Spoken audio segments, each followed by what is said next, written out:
പച്ച കാണുമ്പോൾ തന്നെ അറിയാം നമ്മൾ നോക്കാൻ പോകുന്നത് എന്താണ്. ഗ്രീൻ റെവല്യൂഷനാണ്. ഈ ഗ്രീൻ റെവല്യൂഷൻ എന്ന് പറയുമ്പോഴത്തേക്ക് നമ്മുടെ എക്സാമിന് അവിടെ ഇവിടെയൊക്കെ ആയിട്ട് ഇങ്ങനെ കാണാറുണ്ട്.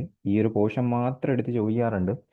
അതുകൊണ്ടാണ് ഗ്രീൻ റെവല്യൂഷൻ എന്ന് പറയുന്ന പാർട്ടിനെ ബേസ് ചെയ്ത് തന്നെ വീഡിയോ നമ്മൾ ചെയ്യുന്നത്. ഇത് സത്യം പറഞ്ഞു കഴിഞ്ഞാൽ എക്കണോമിക്സിൽ വരുന്ന പോർഷനാണ്. അതേസമയം ഇന്ത്യൻ ജോഗ്രഫിയുടെയും പാർട്ടായിട്ട് വരുന്നുണ്ട് green revolution. Okay, green revolution. അപ്പോൾ നമ്മൾ ഗ്രീൻ റെവല്യൂഷൻ പഠിക്കുമ്പോൾ അതിനു മുമ്പ് കുറച്ച് അതിൻ്റെ ബാക്ക്ഗ്രൗണ്ട് കൂടി പഠിച്ചു വയ്ക്കുന്നത് നല്ലതായിരിക്കും. എന്ത് പഠിക്കുമ്പോഴും കുറച്ച് ബാക്ക്ഗ്രൗണ്ട് പഠിച്ചു കഴിഞ്ഞാൽ നമുക്ക് ആ എന്താ പറയുക, ഒരു സ്മൂത്ത്നെസ് കിട്ടും. ഇപ്പോൾ സിനിമ കാണുമ്പോഴത്തേക്ക് ഫ്ലാഷ് ബാക്കിലോട്ട് പോകത്തില്ലേ, സെയിം സംഭവം തന്നെ.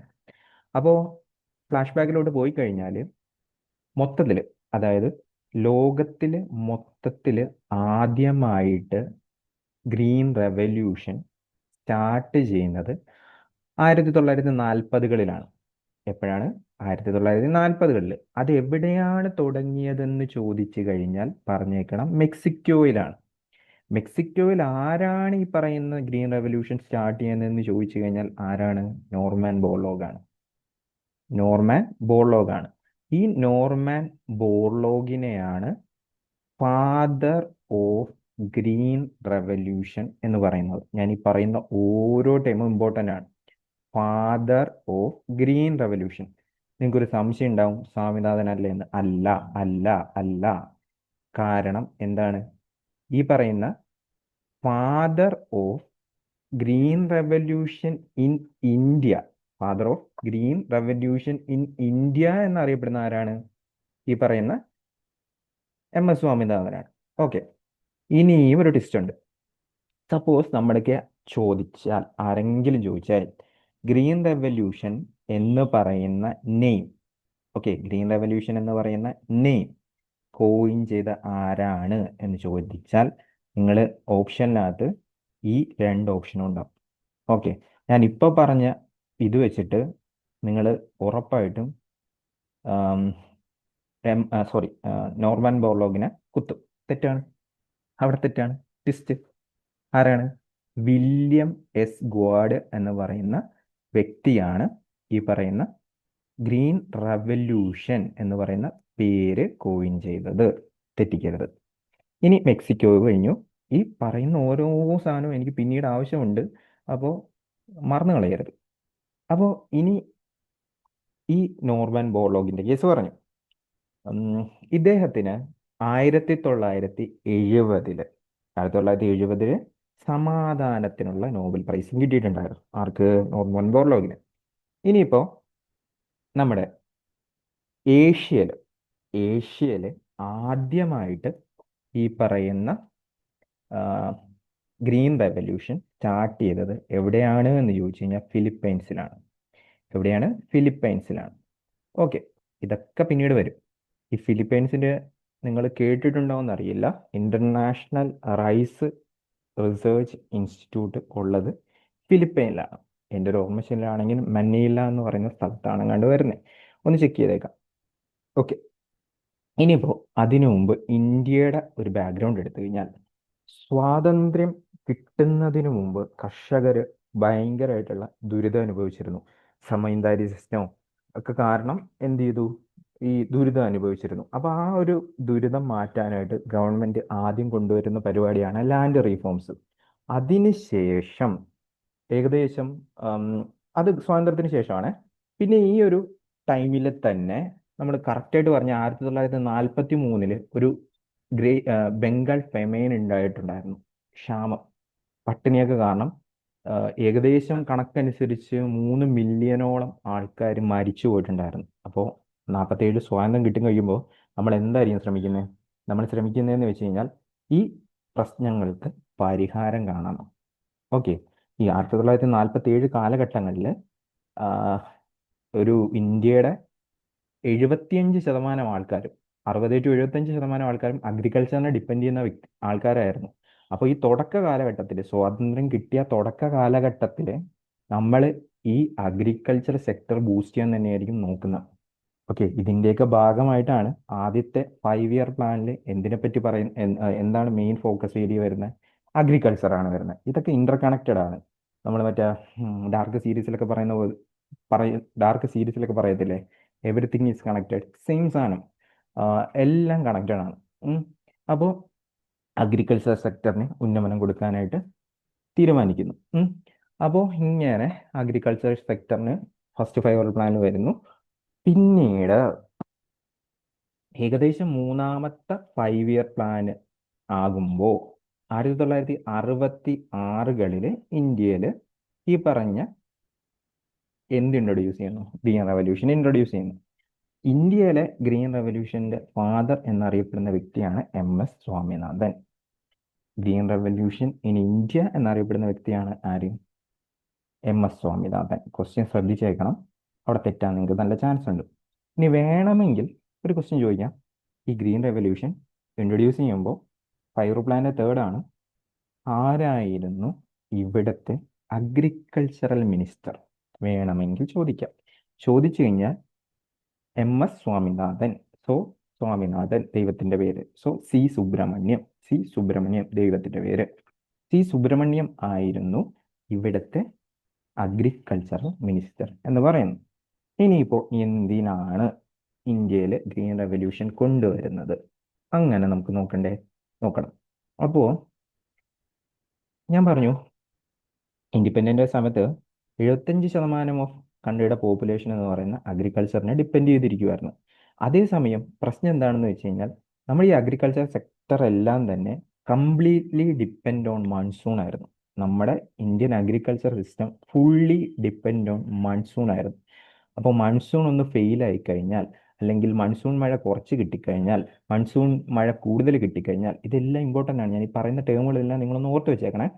മൺസൂൺ കാരണം മഴ കൂടുതൽ കിട്ടുക, മൺസൂൺ ഫെയിൽ ആകുക, ഇതൊക്കെ വന്നു കഴിഞ്ഞാൽ എന്ത് പറ്റും? മൊത്തത്തിൽ തകിടം മറിയും. ഓക്കെ, ഈ മൺസൂൺ മഴേനെ ഡിപ്പെൻഡ് ചെയ്തിട്ടായിരുന്നു നമ്മുടെ, സത്യം പറഞ്ഞു കഴിഞ്ഞാൽ നമ്മുടെ ഈ പറയുന്ന ഫുള്ള് സിസ്റ്റം നിന്നിരുന്നത്. ഓക്കെ, അപ്പോൾ ഈ ഒരു മൺസൂൺ ഫെയിൽ ഉണ്ടായിക്കഴിഞ്ഞാൽ പ്രശ്നം വരുമല്ലോ. ഇത് പരിഹരിക്കാനാണ് സത്യം പറഞ്ഞാൽ ഗ്രീൻ റെവല്യൂഷൻ തന്നെ ഉടലെടുക്കുന്നത്. എന്ത് ചെയ്യുന്നത്? ഉടലെടുക്കുന്നത്.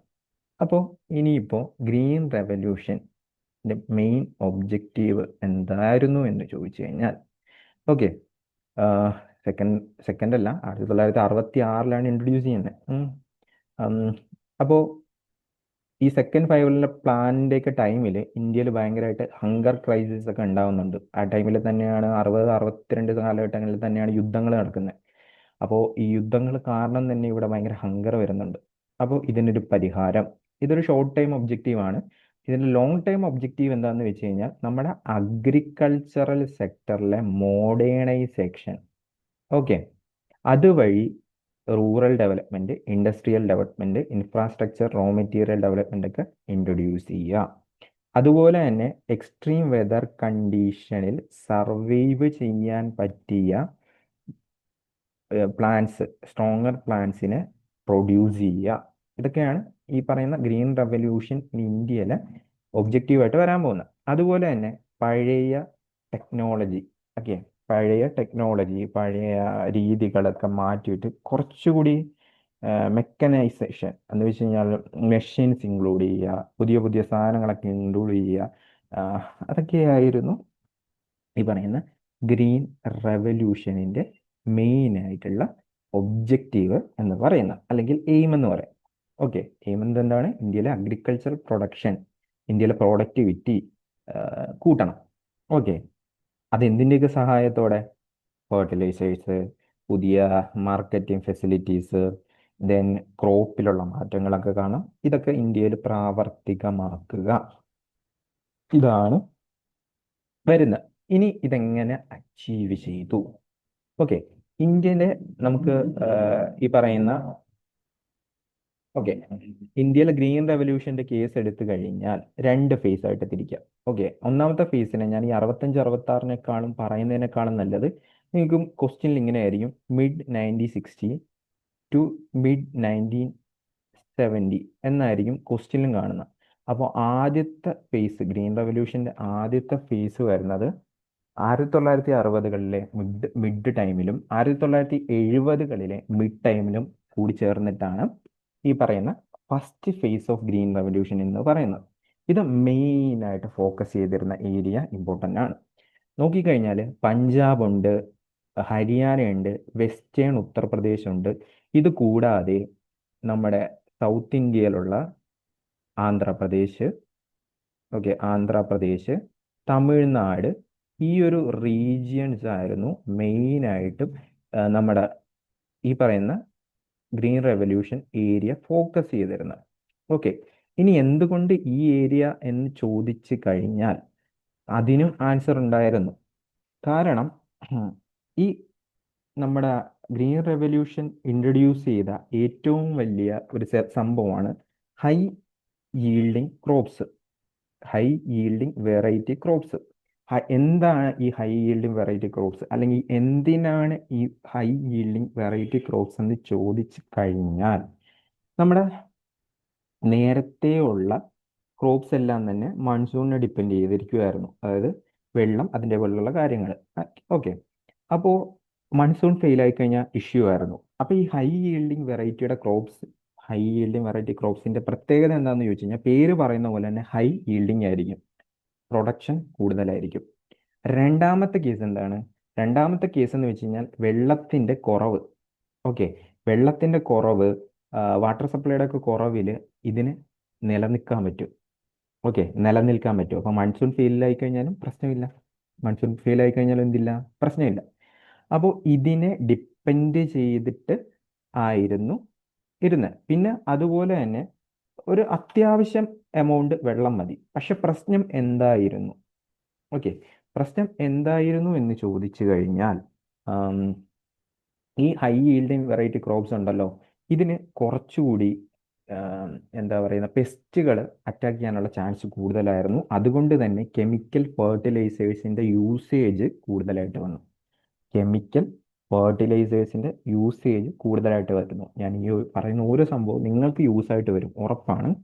ഇനിയിപ്പോൾ Punjab, Haryana, west Bengal, western Uttar Pradesh region തിരഞ്ഞെടുക്കാനുള്ള കാരണം, ഈ നോർമാൻ ബോർലോഗും സ്വാമിനാഥനൊക്കെ ഇവിടെ വന്ന് സ്റ്റഡി ചെയ്യുമല്ലോ. നോർമാൻ ബോർലോഗ് ഏകദേശം സജസ്റ്റ് ചെയ്തെന്നൊക്കെയാണ് പറയുന്നത്. ഈ നമ്മൾ ഈ പഞ്ചാബ്, ഹരിയാന, വെസ്റ്റേൺ ഉത്തർപ്രദേശ് റീജിയൻ എടുത്തു കഴിഞ്ഞാൽ അവിടങ്ങളിൽ റിവറൈൻ, അവിടെ പഞ്ചാബ് എന്ന് പറയുമ്പോൾ തന്നെ റിവർ ഓഫ് കോൺഫ്ലുവൻസ്, എന്താ പറയുക, 5 നദികളുടെ കൂടിച്ചേരുന്ന സ്ഥലം എന്നല്ലേ നമ്മൾ പറയുന്നത്, പഞ്ചാബ്. ഓക്കെ, അപ്പോൾ ഈ റീജിയണിൽ റിവർ, അതായത് വാട്ടർ സപ്ലൈ കൂടുതലുണ്ടായിരുന്നു. പഞ്ചാബ് ആണെങ്കിലും ഉത്തർപ്രദേശ് ആണെങ്കിലും, ഉത്തർപ്രദേശൊക്കെ എടുക്കുമ്പോൾ ഗംഗാ സിസ്റ്റം ഒക്കെ അവിടെ ഉണ്ട്, ഗംഗാ ബേസിനൊക്കെ ഉണ്ട്. അതുപോലെ തന്നെ ഈ ഹൈ yielding വെറൈറ്റിയുടെ വേറൊരു പ്രശ്നം ഉണ്ടായിരുന്നതെന്ന് വെച്ച് കഴിഞ്ഞാൽ ഇത് കുറച്ചുകൂടി കമ്പാരിറ്റീവ്ലി എന്താ പറയുക, പൈസ കൂടുതലായിരുന്നു. ഓക്കെ, ഈ ക്രോപ്സ് ഒക്കെ വാങ്ങിക്കുന്നതിന് പൈസ കൂടുതലായിരുന്നു. അപ്പോൾ ഈ പൈസ അക്കോമഡേറ്റ് ചെയ്യാൻ പറ്റിയ ഹൈ, അത്യാവശ്യം പൈസയുള്ള കർഷകർ ഉണ്ടായിരുന്ന ഏരിയ കൂടിയായിരുന്നു ഇവർ ആദ്യത്തെ ഈ പറയുന്ന ഗ്രീൻ റെവല്യൂഷൻ നടപ്പാക്കാനായിട്ട് ചൂസ് ചെയ്ത സ്ഥലം. പഞ്ചാബ് റീജിയനിലും അതേപോലുള്ള സ്ഥലങ്ങളിൽ ഈ പറയുന്ന ഹൈ yielding ക്രോപ്സ് വാങ്ങിക്കാൻ ക്യാപ്പബിൾ ആയിട്ടുള്ള കർഷകരുണ്ടായിരുന്നു. ഓക്കെ, അതൊക്കെ കൊണ്ടാണ് ഈ റീജിയൻ ചൂസ് ചെയ്തത് എന്നാണ് പറയപ്പെടുന്നത്. Okay, high yielding variety. ഇനിയിപ്പോൾ ഹൈ yielding വെറൈറ്റിയുടെ കേസിൽ അടുത്ത കേസ് പറഞ്ഞു കഴിഞ്ഞാൽ ഞാൻ നേരത്തെ പറഞ്ഞു മെക്സിക്കോ, ഫിലിപ്പൈൻസ് ഒക്കെ നിങ്ങൾക്ക് പിന്നീട് ആവശ്യം വരുന്നു. അപ്പോൾ നമ്മൾ ഇവിടെ മെയിനായിട്ട് ഈ ഫസ്റ്റ് ഗ്രീൻ റെവല്യൂഷൻ്റെ കേസിൽ എല്ലാവരും നെഗറ്റീവായിട്ട് പറയുന്ന ഒരു സംഭവമാണ് ഇത്. വീറ്റിനും റൈസിനും ആണ് മെയിനായിട്ട് ഇംപ്ലിമെൻ്റ് ചെയ്തത്.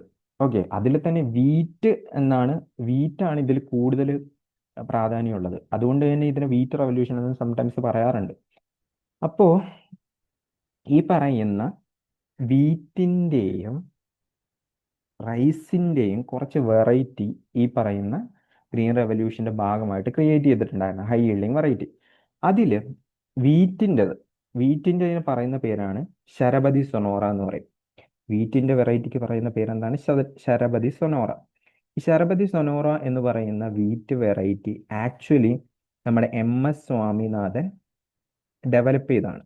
ഇദ്ദേഹം ഒരു മെക്സിക്കൻ വെറൈറ്റി ഉണ്ടായിരുന്നു, മെക്സിക്കൻ സൊനോറ 64 എന്ന് പറയുന്ന വീറ്റ് വെറൈറ്റിയിൽ നിന്നാണ് ഈ പറയുന്ന ശരബതി സൊനോറ എന്ന് പറയുന്ന വീറ്റ് വെറൈറ്റി ഇന്ത്യയിൽ ഡെവലപ്പ് ചെയ്തെടുത്ത.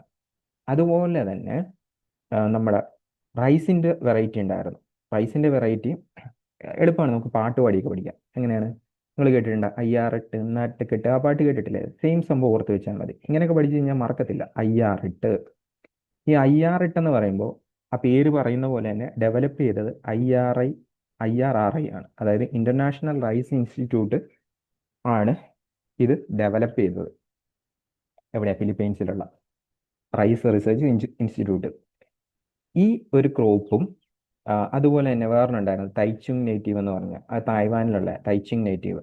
ഇതിൻ്റെയൊക്കെ ഹൈ yielding വെറൈറ്റീസ് പിന്നീട് കാലക്രമേണ നമ്മുടെ നാട്ടിൽ തന്നെ ഡെവലപ്പ് ചെയ്ത JRE എന്നൊക്കെ പറഞ്ഞു കേട്ടിട്ടില്ലേ? രത്ന പോലുള്ള സാധനങ്ങളൊക്കെയാണ് ഇതിൻ്റെ ഭാഗമായിട്ട് യൂസ് ചെയ്ത ഹൈ yielding ക്രോപ്സ് ആയിട്ട് വരുന്നത്. ഓക്കെ, അതവിടെ ഇരിക്കട്ടെ.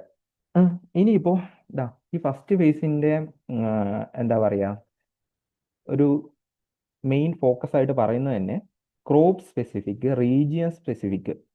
ഇതിപ്പോൾ തന്നെ നിങ്ങൾക്ക് മനസ്സിലായി, ക്രോപ്പ് സ്പെസിഫൈ ചെയ്ത് വീറ്റ് എന്നോ റൈസ് എന്ന് പറഞ്ഞെടുത്തു. ഇനി റീജിയൻ സ്പെസിഫിക് അഗ്രികൾച്ചറൽ ഇൻഫ്രാസ്ട്രക്ചർ ആയിരുന്നു ഈ പറയുന്ന ഫസ്റ്റ് ഫേസിൽ ഉദ്ദേശിച്ചിരുന്നത്. ഇനി ഇത് ഓരോ ഏരിയ അല്ലെങ്കിൽ ഏരിയ കേന്ദ്രീകരിച്ച് അല്ലെങ്കിൽ ഡിസ്ട്രിക്റ്റ് കേന്ദ്രീകരിച്ച് നടപ്പാക്കാൻ ഗ്രീൻ റെവല്യൂഷൻ ഫസ്റ്റ് ഫേസ് അല്ലെങ്കിൽ ഗ്രീൻ റെവല്യൂഷൻ്റെ ഓരോ ഏരിയ കേന്ദ്രീകരിച്ച് നടപ്പാക്കാൻ സഹായിച്ച രണ്ട് എന്താ പറയുക എക്സ്പെരിമെൻ്റൽ സ്കീംസ് ആണ്. ഒന്ന് ഇൻറ്റൻസീവ് അഗ്രികൾച്ചർ ഡിസ്ട്രിക്റ്റീവ് പ്രോഗ്രാമും രണ്ടാമത് ഇൻറ്റൻസീവ് അഗ്രികൾച്ചർ ഏരിയ പ്രോഗ്രാമും. ഓക്കെ, അപ്പോൾ ഇതിനെ ബേസ് ചെയ്ത് നിങ്ങൾക്ക് വേണമെങ്കിൽ ഈ ഒരു ഐറ്റത്തിൻ്റെ ഫുൾ ഫോമുകൾ ചോദിക്കാം. ഓക്കെ, ഈ പറയുന്ന അഗ്രികൾച്ചറൽ ഡിസ്ട്രിക്റ്റ് പ്രോഗ്രാം മുഖേന ഗ്രീൻ റെവല്യൂഷൻ ഡിസ്ട്രിക്ട് ലെവലുകളിലൊക്കെ നടത്താനായിട്ട് നമുക്ക് സാധിച്ചു. ഓക്കെ, ഇത് ഓർത്ത് വെച്ചേക്കാം. ഇതൊന്നും എന്ത് ചെയ്യാം? ഓർത്ത് വെച്ചേക്കാം. അപ്പോൾ ഹൈ yielding വെറൈറ്റി ഇതുപോലെ തന്നെ കുറേ നമ്മൾ എന്ത് ചെയ്യുന്നു, മെഷീൻസ്, കാര്യങ്ങൾ, അതുപോലുള്ള സംഭവങ്ങളൊക്കെ എന്ത് ചെയ്യും, നമ്മളിവിടെ ഇൻട്രൊഡ്യൂസ് ചെയ്തു. പമ്പ് സെറ്റ്, ട്രാക്ടേഴ്സ് ഒക്കെ ഇൻട്രൊഡ്യൂസ് ചെയ്യുന്നു ഈ പറയുന്ന ഗ്രീൻ റെവല്യൂഷൻ്റെ ഭാഗമായിട്ട്. അത് അതിൻ്റെ ഒരു എന്താ പറയുന്ന ഇതായിട്ട് വരും. ഇതിൻ്റെയൊക്കെ ഫലമായിട്ട് നമ്മുടെ വീറ്റ് പ്രൊഡക്ഷൻ അതുപോലെ തന്നെ പ്രൊഡക്ഷൻ ഭയങ്കരമായിട്ട് ഇൻക്രീസ് ചെയ്തു ഗ്രീൻ റെവല്യൂഷൻ്റെ ഭാഗമായിട്ട്. അപ്പോൾ ഈ ഗ്രീൻ റെവല്യൂഷൻ്റെ ഒക്കെ ഭാഗമായിട്ട് ഇങ്ങനെ ഇത് ഇൻക്രീസ് ചെയ്തല്ലോ. ഈ ഇൻക്രീസ് ചെയ്തതോടുകൂടി എന്ത് വരുന്നു? നമുക്ക് എക്കണോമിക്കൽ ഗ്രോത്തും ഉണ്ടാകുന്നു. എക്കണോമിക്കൽ ഗ്രോത്തും ഇവിടെ ഉണ്ടാവുകയാണ്. അപ്പോൾ ഇനി ഗ്രീൻ റെവല്യൂഷൻ്റെ കേസിൽ സെക്കൻഡ് ഫേസ് എന്ന് പറയുമ്പോൾ ഇങ്ങനെ പഠിക്കരുത്. പഠിക്കുമ്പോഴത്തേക്ക് സെക്കൻഡ് ഫേസ് എന്ന് പറയുമ്പോൾ മിഡ് 70s തൊട്ട് മിഡ് 80s വരെയായിരുന്നു എന്ന് പഠിച്ചാൽ മതി. അങ്ങനെ ചോദിക്കാറുള്ളൂ. ഓക്കെ, ഇവിടെയും എന്ത് തന്നെയാണ്, കുറച്ചുകൂടി നമ്മൾ നേരത്തെ കണ്ടു, പഞ്ചാബ്, ഹരിയാന, വെസ്റ്റേൺ ഉത്തർപ്രദേശ്, ദെൻ ആന്ധ്രാപ്രദേശ്, തമിഴ്നാട് റീജിയനിലാണ് ഫസ്റ്റ് ഫേസ് പ്രധാനമായിട്ട് നിന്നിരുന്നത്. ഇവിടെ കുറച്ചുകൂടി നമ്പർ ഓഫ് സ്റ്റേറ്റ്സ് ഇൻക്രീസ് ചെയ്തു. അതുപോലെ തന്നെ ഈ ക്രോപ്സ് ബെനിഫിറ്റ് ചെയ്യുന്ന സ്ഥലങ്ങൾ ഇൻക്രീസ് ചെയ്തു. ഓക്കെ, ഇനി സപ്പോസ് എന്നല്ല, ഞാൻ ഒരു ഇതിൻ്റെ പാരലായിട്ട് ക്വസ്റ്റ്യൻ കണ്ട ഒരു ഐറ്റം കൂടി പറയാം. ഈ എന്താ പറയുക, ഗ്രീൻ റെവല്യൂഷൻ്റെ ഫസ്റ്റ് ഫേസില്ലേ, അത് ഏതൊക്കെ സ്റ്റേറ്റിലായിരുന്നു കുറച്ചുകൂടി ബൂസ്റ്റ് ചെയ്ത് നിന്നെന്നെങ്ങാനും ചോദിച്ചു കഴിഞ്ഞാൽ നിങ്ങൾക്ക് കൂടുതൽ ഓപ്ഷനിൽ ഞാൻ കണ്ടിട്ടുള്ളത് പഞ്ചാബ്, ആന്ധ്രാപ്രദേശ്, തമിഴ്നാടായിരുന്നു. നമ്മളവിടെ 5-6 സ്റ്റേറ്റ് പറഞ്ഞതിൽ ആ ഒരു 3 ആയിരുന്നു മെയിനായിട്ട് ഓപ്ഷനിലൊക്കെ ഞാൻ കണ്ടിട്ടുള്ളത്. അത് ഞാൻ ജസ്റ്റ് ഒന്ന് പറഞ്ഞതേ ഉള്ളൂ, ഒന്ന് ഓർത്ത് വെച്ചേക്കാം. ഓക്കെ, ഇനി സെക്കൻഡ് ഫേസിൻ്റെ കേസിൽ the spread of green revolution technology enabled India to achieve self sufficiency in food grains. Okay, ഇതൊക്കെ ഞാൻ അഡ്വാൻറ്റേജും ഡിസഡ്വാൻറ്റേജും എടുത്ത് പറയുക. അപ്പോൾ പറഞ്ഞുതരാം. അതുപോലെ തന്നെ ഇന്ത്യ സ്വാതന്ത്ര്യത്തിൻ്റെ കാലഘട്ടങ്ങളിൽ അമേരിക്കനെ കൂടുതൽ ഡിപ്പെൻഡ് ചെയ്തിരുന്നു ഈ സാധനങ്ങൾ ഇമ്പോർട്ട് ചെയ്യാനായിട്ട്. ഫുഡ് ഗ്രെയിൻസ് അല്ല ഫുഡ് ഐറ്റംസ് ഇന്ത്യയിലോട്ട് ഇമ്പോർട്ട് ചെയ്യാനായിട്ട് അവരെ ഡിപ്പെൻഡ് ചെയ്തിരുന്നു. അതൊക്കെ ഈ ഫേസ് 2 ഗ്രീൻ റെവല്യൂഷൻ വഴിയൊക്കെ നമുക്ക് എന്ത് ചെയ്യാൻ പറ്റി, മാറ്റാൻ പറ്റി. ഓക്കെ, അത് ജസ്റ്റ് ഓർത്ത് വെച്ചേക്കുക. ഇനിയിപ്പോൾ ഇതിൻ്റെ പോസിറ്റീവ് ഇമ്പാക്റ്റുകൾ നമുക്ക് നോക്കിക്കഴിഞ്ഞാൽ, ഗ്രീൻ റെവല്യൂഷൻ്റെ പോസിറ്റീവ് ഇമ്പാക്റ്റ്, ഈ നമ്പേഴ്സ് ഒന്നും പഠിച്ചില്ലെങ്കിലും കുഴപ്പമില്ല, ഞാൻ ജസ്റ്റ് ഒന്ന് എടുത്തിട്ടേ ഉള്ളൂ. ഇവിടുത്തെ പെർ ഏക്കർ yield, ഒരു ഏക്കറിൽ നിന്ന് ഒരു ഹെക്ടറിൽ നിന്ന് കിട്ടുന്ന ഈൽഡ് കൂടി. 850 കിലോഗ്രാം ആയിരുന്നു, അത് എത്രയായിട്ട് മാറി?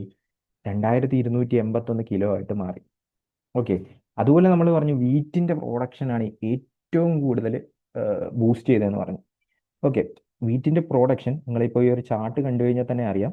ഇത് 62 63 കാലഘട്ടം, ഇത് 82 83 കാലഘട്ടം.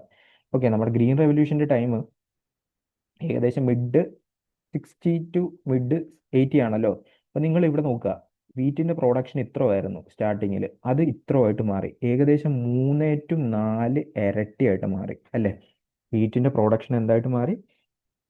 3 to 4 ഇരട്ടിയായിട്ട് മാറി.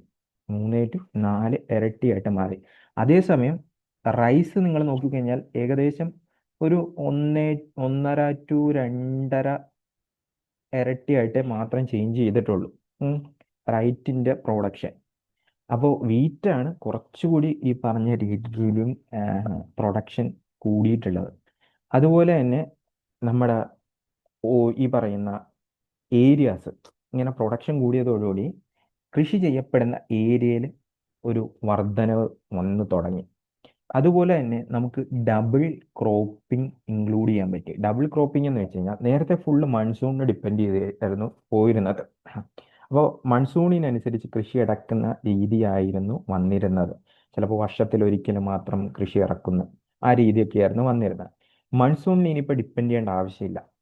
മൺസൂണിന് ഡിപ്പെൻഡ് ചെയ്യേണ്ടെന്ന് വെച്ച് കഴിഞ്ഞാൽ എന്താണ്, നമുക്ക് ഈ പറഞ്ഞ രീതിയിൽ വിളവ് വേണമെങ്കിൽ വർഷത്തിൽ 2 തവണയോ അതിൽ കൂടുതൽ തവണയൊക്കെ എന്ത് ചെയ്യാം, വിളവിറക്കാൻ പറ്റുന്ന അവസ്ഥ വരും. കാരണം ഇപ്പോൾ ഹൈ yielding ക്രോപ്പ് നമ്മുടെ കയ്യിൽ ഇല്ലേ. അപ്പോൾ എന്ത് ചെയ്യാൻ പറ്റി, ഈ പറഞ്ഞ രീതിയിൽ നമുക്കത് ഇംപ്ലിമെന്റ് ചെയ്യാൻ പറ്റി. ഇനി വേറെ കേസ് എന്ന് വെച്ച് കഴിഞ്ഞാൽ നമുക്ക് മാർക്കറ്റബിൾ സർപ്ലസ് കിട്ടി എന്ന് വെച്ച് കഴിഞ്ഞാൽ അഗ്രികൾച്ചർ സെക്ടർ ഗ്രോ ചെയ്തു.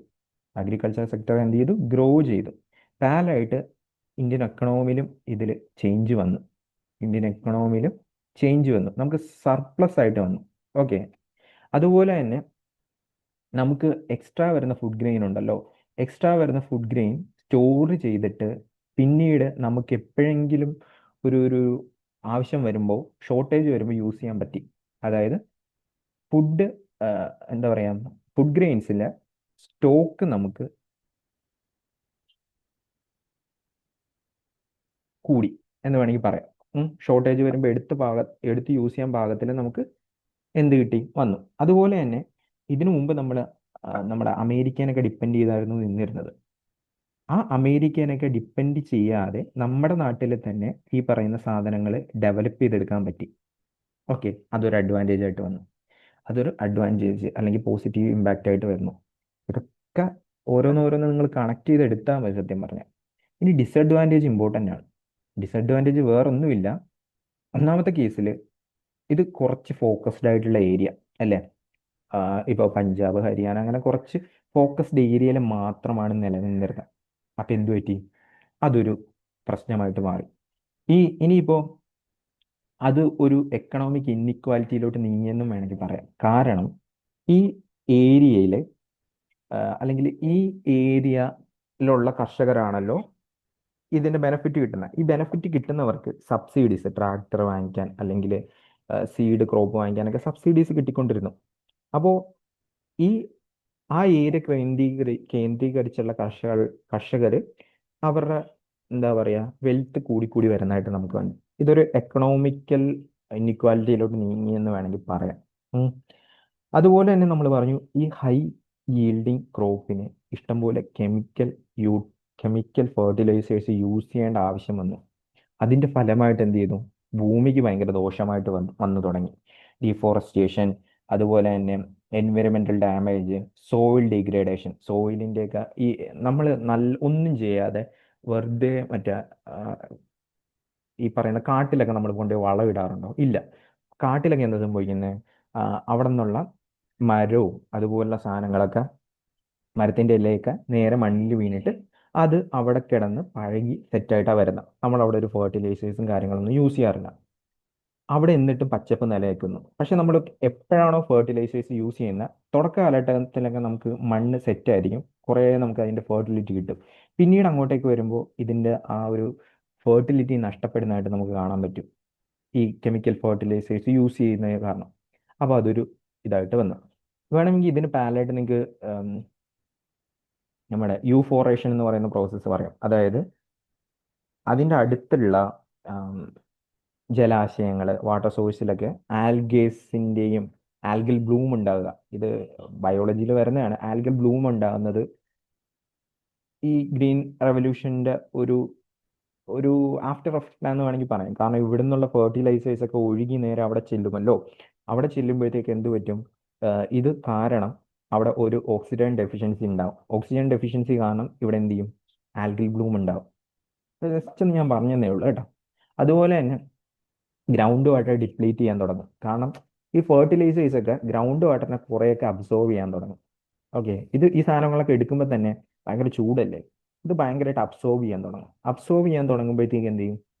സർഫേസ് ആൻഡ് ഗ്രൗണ്ട് വാട്ടർ എന്ത് ചെയ്യും? ഡിപ്ലീറ്റ് ചെയ്യാൻ തുടങ്ങും. പിന്നെ വേറൊരു മെയിൻ പ്രശ്നം എന്ന് വെച്ച് കഴിഞ്ഞാൽ, നമ്മൾ ഇതുവരെ കണ്ടതെല്ലാം തന്നെ ഈ പറയുന്ന നമ്മുടെ മെയിനായിട്ട് വീറ്റ്, റൈസ് അതുപോലുള്ള ക്രോപ്സ് ആണ് ഇതിൻ്റെ മെയിൻ ഫോക്കസ് ആയിട്ട് വന്നിരുന്നത് ഫസ്റ്റ് ഫേസിലൊക്കെ. ഇത് കൂടാതെ കുറച്ചാകെ 5-6 ടൈപ്പ് ക്രോപ്സ് ആയിരുന്നു ഇതിനകത്ത് ഇൻക്ലൂഡ് ചെയ്ത്. അതിലെവിടെയും തന്നെ, അല്ലെങ്കിൽ അതിൽ സത്യം പറഞ്ഞു കഴിഞ്ഞാൽ നമ്മുടെ ഓയിൽ സീഡ്സ് അല്ലെങ്കിൽ പൾസസ് ഉണ്ടായിരുന്നില്ല. ഓക്കെ, അപ്പോൾ എന്ത് പറ്റിയെന്ന് വെച്ച് കഴിഞ്ഞാൽ ഇതിൻ്റെ ഇമ്പോർട്ട് വീണ്ടും അവിടെ നമുക്ക് ബാധിക്കുന്നുണ്ടല്ലോ. അതിൻ്റെ ഇമ്പോർട്ട്, അതായത് ഓയിൽ സീഡ്സ് പൾസിൻ്റെയൊക്കെ ഇമ്പോർട്ട് നമുക്ക് ചെയ്യേണ്ടി വന്നു.